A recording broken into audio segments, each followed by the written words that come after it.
Welcome to the IVM Podcast Network.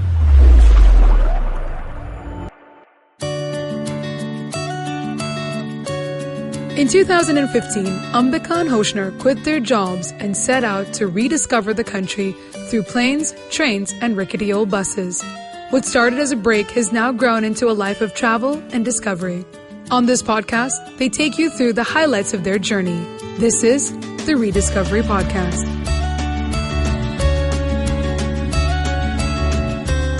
In this episode, we take you to a hidden corner of Gujarat called Mandvi. So we were on a 2-week driving trip around Gujarat, and it was sort of only 2 weeks because we sandwiched it between two other trips, and we thought Gujarat doesn't have really that much to see. Ho jayega 2 hafte mein. And that kind of surprised us because, there was so much to see in Gujarat. So when somebody told us that you should check out this place called Mandvi, it's this old, small seaside town, a lot of history, a lot of old, interesting architecture. We were intrigued, but we were not really sure because it meant going out of our way and then cutting something off from an already packed schedule.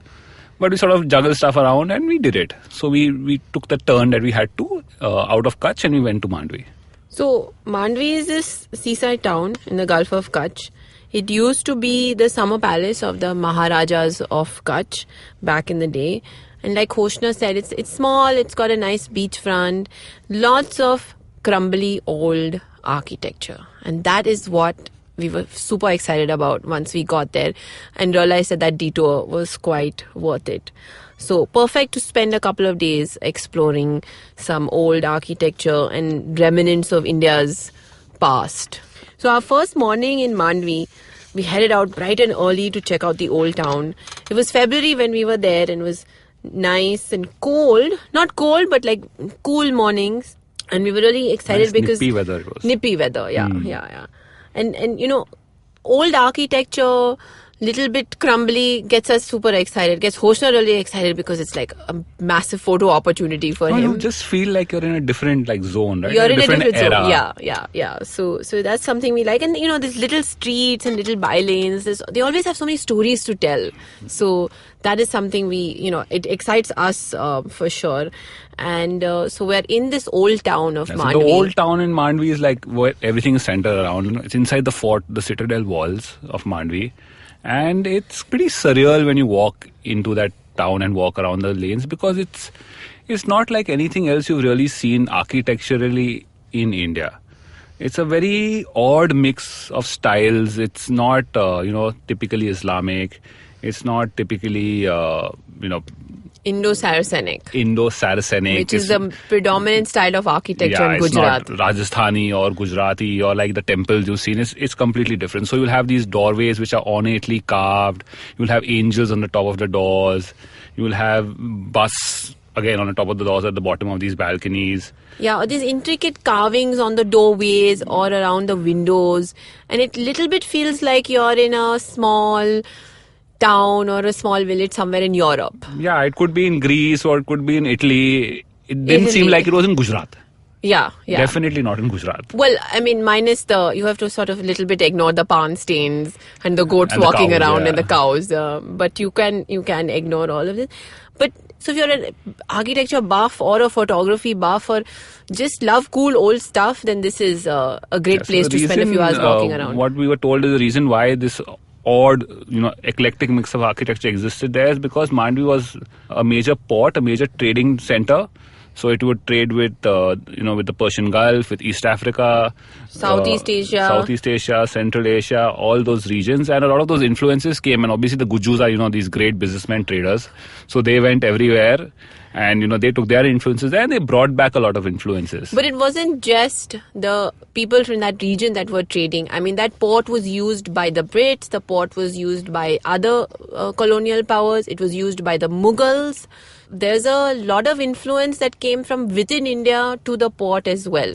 So there's this lovely amalgamation that now remains. Yeah. Interestingly, a local historian there also told us that if you go to Zanzibar, you will see houses that are very similar to this. I mean, I haven't been. I don't think I've been to you've Zanzibar. Yeah. But it was many years ago, so I couldn't say. But apparently the architecture there is similar, which is pretty cool, right? Yeah, island off of the coast of Tanzania in East Africa. Another fascinating, slightly sad part about the that part of Mandvi, in fact that part of Gujarat, is like they have all these old lovely houses, but they are all crumbling and falling apart. It's not just because they are old; it's because that area took a major hit when the Bhuj earthquake happened. So you'll see these massive homes arranged around these courtyards, where there's this crack in the wall and it looks like the whole thing is going to fall apart. And there's not much repair work that's happened because it's really expensive to do that kind of work. So we were, I was taking photos somewhere inside someone's courtyard. Literally, had walked in, and the lady of the house saw me, and she sort of was like, what are you up to? Because I was climbing on sort of top of stuff to click inside a window. This is very normal to find Hoshner crouched in all kinds of positions trying to take a photograph. But after she heard that we just come from Bombay and we're checking out the place and taking photos and looking around, she was very happy to call us into her house and give us tea, and that's when she told us about the fact that a lot of people died in the earthquake, so a lot of people who got left behind simply didn't have the financial resources to sort of do up their houses, which were damaged so badly. Yeah. And I don't think they've got the kind of support from the government or from organizations like ASI to preserve that part of those homes. Gujarat, because it's a very unique sort of place. It is. And some we have been to places where the homes have been demarcated by the ASI, so they will get support to fix up the homes, or at least they won't be torn down. But these houses have not yet gotten that demarcation from the ASI. So, but hopefully they will at some point. So another part of Mandvi, which is also old but has come into the 21st century, so to speak, is their shipbuilding yard. Now, the shipbuilding industry in Mandvi has been around for more than 400 years. And Mandvi actually used to be this major port. I mean, we know now that it used to be a major port till Bombay took over. Yeah, so basically, Mandvi didn't have the deep water harbour facility that Bombay has, which is why as ships got larger, it sort of lost prominence and all the trade shifted to Bombay. But the shipbuilding industry still survives. exists. It still survives. Yeah, it survives. It's sort of dwindled from the number of ships that they probably used to produce a couple of centuries ago. But it's operational, and today they now have very few clients. Most of them are the rich Arabs from the Gulf. So they don't make more than 2 to 3 ships per year. Yeah, those ships that they make are made the same way they were made 400 years ago. Yeah, right? They're all wooden crafts made by hands.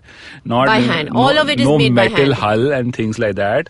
And I mean, you can see them. They are on the banks of this Rukmati river, which flows through Mandvi. And they're like these massive wooden crafts just sitting at the edge of the banks. And, you can go inside, you can look around. It's like walking through the belly of this, giant sea creature.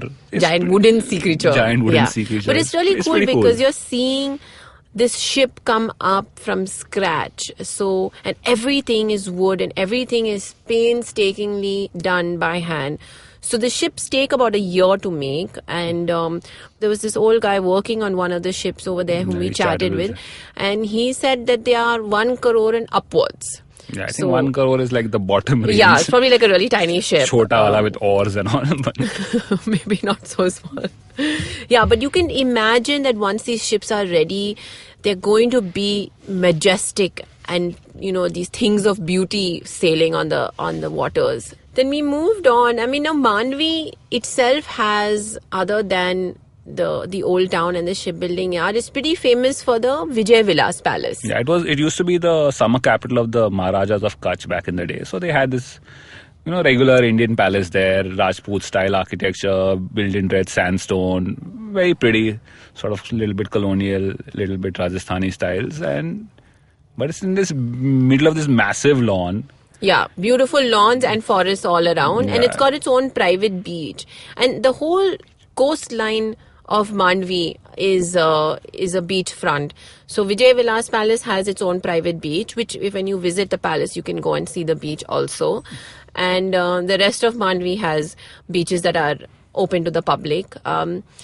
And the palace is, I mean, it's famous. It's about 100 years old now, and it's famous for being the Vijay Vilas Palace. But it's also kind of famous because a bunch of Hindi movies were shot in the palace. So they have a terrace which you can access and a ground floor. So ground floor has a dining area and also lovely old photos. The first floor or the other floor that is there is basically for the family who still lives they live and there. visits. Yeah, so that's closed. And also the terrace is beautiful. I mean, it's nice. Yeah. It's got the very typical Rajasthani style jali work on it, and the Rajasthani Rajput style domes, and the view from the terrace is just amazing. There is, for miles and miles, there is the forest, and then you can see it's the green sea. and Gujarat is it's pretty scrubby and desert like. Yeah, so this is a really nice green patch. And the house itself, obviously, like Hosha was saying, it's this grand old home. You can see the dining room is perfectly laid out with all the silverware and the beautiful cutlery. All very British. Very British, yeah. And then there is the guide will Where show you the tea room overlooking the back lawn, and you can just imagine, all these Maharajas and the Brits sitting and drinking their tea and talking about whatever it is. So Mandvi it's small. I mean, it's a little bit hidden. It's sort of a little bit off the path. But little cool things to do in Mandvi. The fort that Hoshna mentioned, a lot of it is now gone, but there are few remnants on the walls. Yeah. So that's part of like the old tour in Mandvi. And like I said, there is also the beach front of Mandvi, and very nice beach, very soft sand. The couple of days that we were there, we stayed at this Serena Beach Resort, which has these really comfortable, very luxurious Swiss tents, and then they have themed cottages. I mean, the cool part about Serena was that the owner is from Kutch, and he's really knowledgeable about Mandvi, about Bhuj. Very passionate about his Kutch promoting heritage. the tourism there and stuff like that. So he told us a lot of cool stories, and he then said we had to go and see the Demoiselle cranes, which migrate in the winter from China and Mongolia to the Gulf of Kutch before Mandvi they also move has a on. lot of these mud flats and salt panny type of areas where the birds come when they migrate. So the Gulf of Kutch is a major spot, migration spot for a lot of birds that come in during the winter time. And we were there in Feb, so perfect time to see the cranes. So we were all it was really like we excited. must go in the morning at 5:30 a.m. before the sun rises, and apparently just as the sun rises, you see all these cranes taking off. And thousands of them taking off at the same time. And we said, yeah, full on. We must go and all in the morning. Of course, the bums that we didn't get up on time. So we went, We tried. We We drove fast and all. But we managed to catch the last of the birds sort of, floating away. The few stragglers. The bums like we. Yeah, so it's quite sad. Yeah, so we didn't reach in time. But to make up for our disappointment, and the fact that we got up at, so early in the morning, Jatin, that is the owner of Serena, he took us to this other really cool beach where it's full of ruins from the temples that got destroyed during the Bhuj earthquake. For some reason, I mean, a lot of these temples did break. Old village temples broke during the earthquake. Old homes broke, and villagers came and deposited these broken statues and carvings from these temples on the beach. I think some of them put them in the sea like they were going to float off, 1-ton rocks. So in the end, obviously they didn't float off, they were right there. So they're all over the beach, and in one spot, some of them have been collected, and obviously being India, a little temple has come up around it's become a little makeshift temple. Statues, and it's really funky because it's just one stretch of beach, it's nowhere else, and you see really old nice statues. I mean, horsemen and Ganesh statues and Lakshmi statues and all old sandstone stuff, which is very clearly not something that is new and just it's old. It's old, yeah.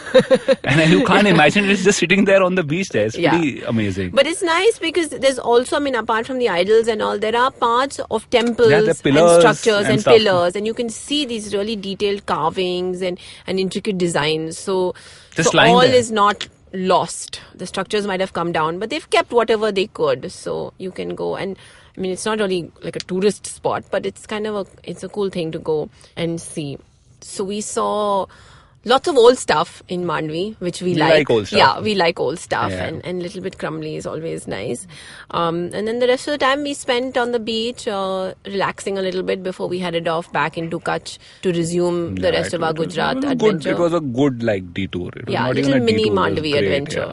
Yeah, good detour, and we were glad. And that's the cool part about our travel, is that we can do these little side places. Yeah, so some quick tips, it's pretty close to Bhuj. You can, I think, fly into Bhuj as well. Yeah, so Bhuj is the closest in terms of flying into Bhuj or taking a train, because Mandvi doesn't have an it's airport. just a couple of hours from Bhuj. And then you can take a taxi, or you drive if you have your own car. And most people come to Bhuj and then they go to Kutch, and so Mandvi kind of gets left out. Behind, yeah. But we recommend, taking that. Yeah, and stay at detour. Serena. It's a very lovely place. Good food, very nicely laid out. And if, Jatin happens to be there, he'll definitely show you a good time. So it'll be a great weekend sort of break. Check it out. So that's it for our mini Mandvi adventure. If you want to read or hear more stories about our travels, check us out on Facebook or Instagram, or on our website, which is www.rediscoveryproject.com. Thank you. Thank you. In the next episode, we take you to the breathtaking Indo-China border and the Bumla Pass in the eastern Himalayan state of Arunachal Pradesh.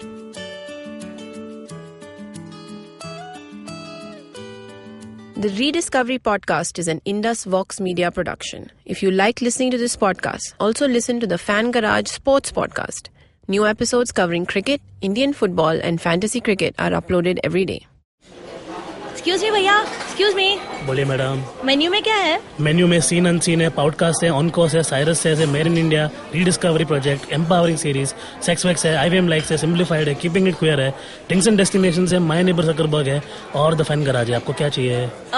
एक बार repeat कर देंगे क्या? Repeat नहीं करता हम. आप जाओ IVMpodcast.com पे और सुनो ये सब, या फिर डाउनलोड करो उनका ऐप. सब आपकी उंगलियों पे.